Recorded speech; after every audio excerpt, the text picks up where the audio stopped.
So hello everyone, I'm Jim from Kibler's Longrifles, and we're going to talk about some of the tools that are required to put our kits together today. It'll just be a brief introduction to the tools, won't go into a huge amount of detail, but we'll talk about the ones that are primarily used for putting our kits together. The first is a mallet. This is often used to tap the barrel into place when fitting it, so maybe to hit it at the breech to make sure that it's fully seated, maybe hit it at the muzzle to make sure that the breech is all the way back. You don't have to use a mallet. You could use something like this, which is a plastic tip brass hammer. That works fine, but we do sell these mallets. They're made of hard maple and they work pretty well. What do you look for in a good mallet? So usually mallets, they need to be a decently hard wood that doesn't want to just fall apart when you use it. Decent weight. And I like these in that the handle is shaped nicely that it fits your hand well. And it's used a lot when you're inletting parts, just to tap the parts into place. And these are pretty. They're made from some of our curly maple scraps. And we have some Amish friends make these. So. And also we made the top flat. Originally we had them kind of curved, but flat lets you put them on your workbench like this, which is nice. The next is just a little hammer of some kind. It doesn't have to be a brass hammer, but we do sell these brass hammers. It has a little nylon tip. And you could get away with not using the mallet and just use a little hammer like this. What's the advantage of the brass? Well, if you would hit some kind of metal parts, it's less likely to dent it, although it still can, but there's less chance of marring metal parts when you tap them into place by using the brass. Is there anything that you'd use the hammer for that you wouldn't use the mallet for? Oh, like driving pins in place is a very common use. Probably the most common use of the hammer. And there's a lot of pins that are used to hold all the different pieces on the gun. So some of the parts will need to be fit. They're nearly fit, but sometimes they'll require a little further inletting depending on the humidity conditions and so forth. Some kind of little chisels are needed. This is a 1/4 inch chisel. This is a 1/2 inch chisel, and these are just straight chisels. And again, we do sell these. They're German-made chisels. Or 2 cherries. Or, excuse me, yeah, they're 2 cherries. They're very good quality, and you need to have these sharp. I didn't bring any sharpening stones over, but sharpening stones are a good thing to have as well. So in fitting parts, if you've watched the videos, you've probably seen how we fit parts, but we usually use some kind of transfer color. This is some very old Prussian blue is what this is, and I put it on with a toothbrush, and it's kind of dried out, but I like it better that way. It's not real thin. It just kind of, you can put on a very, very thin coat. You can also use just soot from a candle. There's some commercial inletting compounds that you can buy as well. You can buy Prussian blue from an auto parts store. The thicker you can get, the better. We sell bone black, so you can take bone black and just mix it with a tiny, tiny bit of oil, just a few drops of oil, and any kind of oil would work, and then put it on just the same, and it works as a pretty good transfer color. Whatever you use, you just want to use a very thin coat, and when I mean very thin, basically as thin of a film as you can put on there. One common mistake beginners do is they goop it on there, and then their whole stock ends up looking like blue or black, and they don't know where it's hitting and where it's not. So the purpose of the transfer color is to put on your metal part, try to insert your part in your wood, and see what's keeping it from going down all the way in the inlet, if it's not going down all the way in the inlet. And then you have razor sharp tools that'll shave off that little bit of wood. So don't try to force any parts in the stock without them fitting, or you could crack the stock. Some of the parts will fit without any inletting, but you may have to inlet some of the parts very, very slightly. So the next tool, it would be a clamp. So you need clamps for various reasons. Hold parts in place while they're being pinned to the stock. Say a trigger guard. After it's fully inlet into the stock, you'd want to squeeze it with this clamp, padded jaws, and then you could drill holes. These are some drill bits here, drill bit kit that we offer for sale. Sometimes it comes with the kit depending on which kit. But that allows you to put the cross pin that would hold the part into the stock. Some kind of a clamp, even a C-clamp is fine. Just use some padding usually. A couple pieces of little cardboard would be fine, but just squeeze the part in place before pinning it. So this is what's called a Skew chisel. It's basically just like a knife. So you can see it's sharpened at an angle, And it's just basically like a knife blade. That helps you get into tight areas if you're carving. So you could use an Xacto blade too if you're inletting. So you could use an Xacto knife too. This is just a little stiffer. Not completely necessary, but it's nice. And we do sell a Skew chisel. It's sharpened a little bit of a flatter angle, so if it were me, I would grind that back at a little bit more of a shallow angle. And then sometimes a little gouge is nice. You don't have to use a gouge, but let's say something in the lock inlet we're hitting a little bit on a curved area. It's nice to have a gouge to be able to cut that area out. But again, not absolutely necessary. What numbers or how, if someone were getting one of those? Yeah, there's different sizes. This one's a 7.4, maybe a 5.5 is another one I use quite a bit. So, but I wouldn't stress over it too much. So we talked about pins. So when you pin a part to the stock, you leave the pin long until the gun is complete and you're basically done. That way you can take the pins in and out easily. So to pull the pins out, you need some pliers. Vise grips work quite well. Once the pins are cut short, then you can use a pin punch to, push the pin out from the stock surface so then you can grab it with a pair of pliers. And you tap this with a hammer. The pins you need to be able to cut off. These are some cutters that are designed for pin stock, but they didn't last very long, I see, because the jaws are a little bit messed up. Side cutters can work. Good quality ones will last. Cheap side cutters might, the cutting edges might dent from or break from the pins, but regular side cutters will be fine. Another alternative is just to take a file, score the pin where you want, and then just bend it. Or you can use a little Dremel with a cutoff wheel on it. Lots of choices. So you need to be able to cut the pins off. And when you'd cut the pins off, you'd file the edges, round them, make them flat, and then round the corners off. So a file is a good choice for that. A good general purpose file is just a mill file. This is an 8-inch mill file. Baco is the name of the company. We do sell these 6 and 8 inch, and they're just a good standard file when you need to pick something up to deburr it.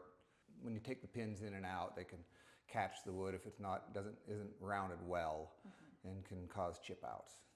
Okay, some of the parts are screwed in place, and you need screwdrivers. These are some that we sell that fit the screws in our kits. You can just use regular screwdrivers too if you're careful to pick out one that fits decent. Absolutely nothing wrong with that either. So just try to find a screwdriver that doesn't wobble around in your screw slot, because if it does wobble around in the screw slot, you're likely to damage the slot. This one works good for, like, say, the top jaw on the lock, this big fat one. This one here works well. The next one works well for, like, say, the butt plate screws on the kits, I believe. This one works good for lock screws, like lock bolts and tang bolts. Okay. And this one I think works good for, like, some of the screws on our Ketlin lock. Okay. Pretty sure what that is. But yeah, you don't have to have these screwdrivers. These are hollow ground. You can use V screwdrivers too, just so they fit the slot decent. Some people get all in a tizzy about the screwdrivers, and it comes from this idea with modern guns that you're just some kind of a fool if you happen to use a V-shaped screwdriver, but you don't have to get crazy about it. If you're taking your lock apart, you need a punch to knock the tumbler out of the square on the caulk, which if you watch one of our videos on that, you can see how that's done. You need a mainspring if you're taking your lock apart, mainspring vise, excuse me. And we don't have one of those available yet, but we will here in time. You can buy them from other supply distributors for muzzleloading parts. The next thing is files. We already mentioned this mill file. Mill file means teeth cut in just one direction. So it works as good as a general purpose file, rounding the edges of pins, maybe filing the edge of your parts to smooth them up and so they fit the inlet a little bit better. Various things, leveling the wood with your part to your part, but it's a 6 or 8 inch mill file is a very general purpose file that works quite well. I would like to find a source for some good quality half round files. This is a Swiss pattern file, and it comes to a very nice point. It has a finer cut, and they're really nice files, but they're also really expensive. Again, they're not absolutely necessary. You can use sandpaper in place of a file to polish up your parts. Like this works good maybe on the butt plate to file it first, or the trigger guard to file it first to smooth it up when you're finishing it. You could instead just go straight to sandpaper, coarser sandpaper. It's a very nice thing, and we at some point would like to try to sell some of these, but they're just so expensive is what they are, and we're trying to sell products that are a little more affordable. This happens to be a grow bay, so grow bay files are quite nice. A couple needle files are good. Here's a 3-square or a triangular needle file that could be used to file your parts, maybe your trigger guard or your butt plate, some of the moldings on it. It can be used to adjust the sight fit with the dovetails. And we do sell these. And then a little round file, again, just used for various things. We try to fit our sights as close as we can, but sometimes they need adjusted. You can file some from the sight, which is probably your best choice. Just file a little material from the edge of the sight. Then if you screw it up, it makes it easier to fix than if the barrel's too big. But you can use a 3-cornered file, and in that case, you'd want to grind off the teeth from one edge of the 3-cornered file. So you could put it straight down in the dovetail. So you don't want to make the dovetail deeper, you just want to make it wider. And by cutting off the teeth, it prevents it from cutting on the bottom. So you just lay the file completely flat on the bottom surface that's already established, and then you just make the dovetail a little wider. So you can grind the teeth off the 3-cornered file. You can use a belt sander, a grinding wheel, put it on the side of a grinding wheel. Even a real coarse stone, real coarse diamond stone would do it. Round file, it can be used for a lot of different things. You can use it for filing your mounts again, details on your parts, your butt plate, your trigger guard. You could use a round file for opening up holes if the hole positions in the wood need adjusted, like for the lock bolts. Then this is a little bit fine for that use, but a chainsaw file would work well. A small, maybe like a 3/16" chainsaw file would work. Round chainsaw file would work good for adjusting the hole positions, which sometimes has to be done. Not too often anymore, but occasionally.